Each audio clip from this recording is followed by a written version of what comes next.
All right, Kell Brook has just done this interview here. I won't press play because, copyright and all that.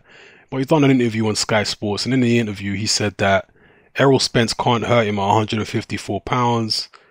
He says he'd love to get revenge over Spence. He says that he would destroy Spence, basically, etc., etc. I'll leave a link to the article so you can go read it or go watch the video for yourselves. Now, I understand what Kell Brook is doing from a psychological point of view.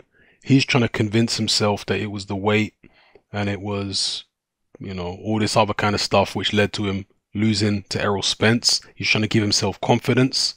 I get that. He's also saying that Errol Spence wants the rematch because in his heart he doesn't feel happy about the victory. That he wants to make the victory more conclusive because he feels like Kell Brook was getting the better of him. This is what Kell Brook says in the interview, and this is how he's rationalizing Errol Spence calling him out. Again, I understand why Kell Brook is doing that, to try and give himself confidence. This is what fighters do. This is what they tell themselves. But for anybody observing this situation, the logical conclusion to come to is that Errol Spence is not calling out Kell Brook because he's unhappy with the manner that he won first time around. Not at all. If you beat a guy and you only just scrape through by the skin of your teeth, is that somebody you're going to be calling out in the near future? Is that somebody who you're going to be calling out at a higher weight where that guy that you beat is actually more comfortable? That doesn't make any sense. If Errol Spence felt like he only just scraped by Kell Brook and didn't really feel like he won the fight conclusively, then he wouldn't be going after Brook at a higher weight. It don't make any sense. The reason that Errol Spence, from what I can see, is calling out Brook for a rematch at 154 is because he's very confident of beating Kell Brook again. That's why. And as I said in my previous video about this particular subject, there are people saying that Kell Brook was not 100% against Errol Spence. What makes you think Errol Spence was 100%? He was fighting away from home. He's a big welterweight too. He has to struggle to make weight. He was fighting in a different climate, in a different time zone, in front of hostile fans. Way, way out of his comfort zone, while Kell Brook was in his comfort zone. Other than the weight, and people talking about this injury as if Kell Brook injured himself. No, Errol Spence is the one who injured Kell Brook with his punches. Errol Spence did that to him. And if you go back and look at that fight, Errol Spence is constantly digging to Kell Brook's body through the first 5-6 rounds. Constantly.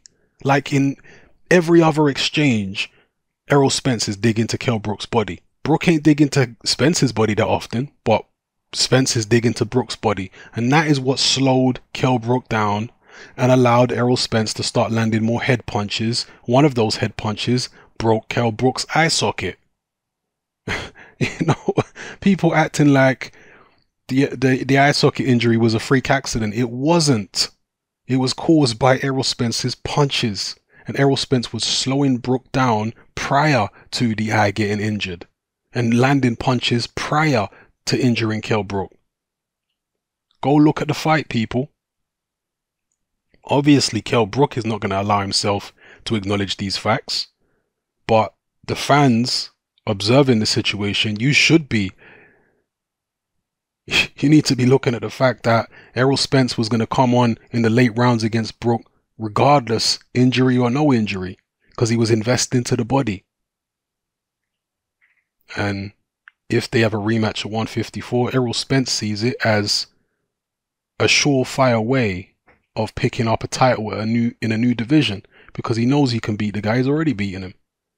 So why wouldn't he target Brook? He also knows Brook is a big money fight compared to the other fights out there. Compared to a lot of the other fights out there anyway. He knows Brook generates money. So Errol Spence feels like, well, that's Christmas and New Year's all rolled into one, and my birthday. Kell Brook getting a title at 154. Let me step up, get my first title by beating him. Then I'll go on and fight the real big dogs at 154. He just sees it as an easy entrance. Maybe not an easy entrance, but easy, relatively speaking, because of the fact he's already beaten Brook. This is what's going on. Not Errol Spence feeling like he didn't win legitimately. If he felt like he didn't win legitimately and got away with a fortunate victory, then he wouldn't be chasing a rematch. He wouldn't be entertaining it. He'd be saying, okay, cool. Thank God I got away with a victory that time. Let me not go near Kell Brook again, especially not at a higher weight. He wouldn't be saying that. Anyway, people, let me know what you feel about this in the comment section below.